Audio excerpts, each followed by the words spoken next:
Hatol na guilty sa 3 pulis Caloocan sa kasong pagpatay sa binatilyong si Kian de los Santos higit 1 taon nang nakakaraan.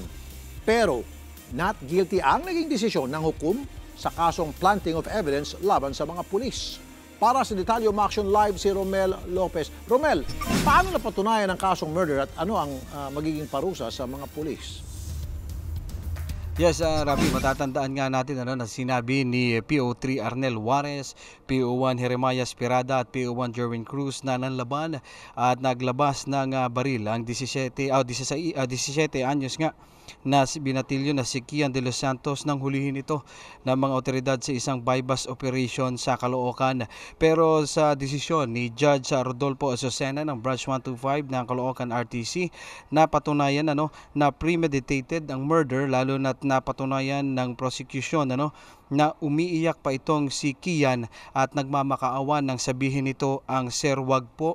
Evident din daw, Rafi, yung superior strength na ginamit sa pagpatay kay Kian, lalo na't napatunayan din ng prosecution na nakaluhod na o kaya'y nakaupo na itong si Kian ng barilin ng mga pulis. Para sa parusa, Rafi, naharap sila sa reclusion perpetua na may 30 years na maximum imprisonment without parole. Kailangan nila lang magbayad ng kabuoang 345,000 pesos bilang danyo sa mga naulila ni Kian. Makasaysayan, Rafi, ang desisyon na ito, lalo na't ito ang kauna-unahang conviction ng sino mang law enforcement agent ng bansa na naharap nga sa kaso kaugnay ng war on drugs simula nga ng ika-1 ito ng Administrasyong Duterte. Papakinggan natin, Rafi, yung reaksyon, pahayag ng kampo ni Kian de los Santos.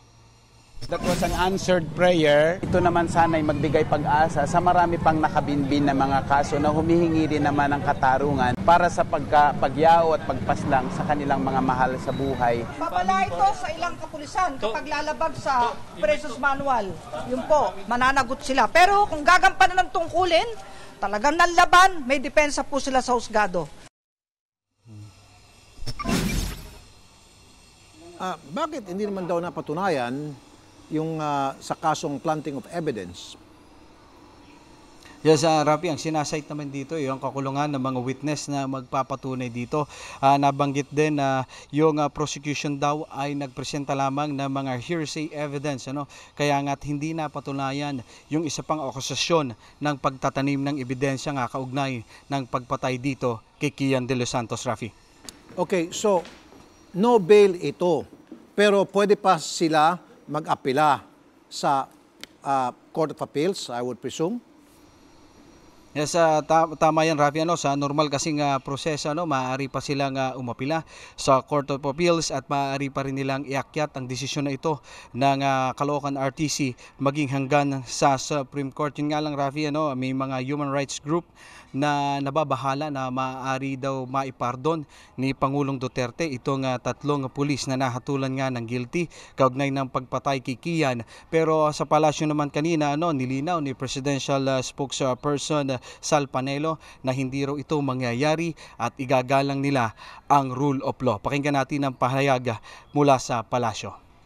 We'll never tolerate policemen who intentionally kills, who done it not in accordance with the performance of their duties. Obviously, if the conviction is murder, which is intentional, then I don't think the president will pardon.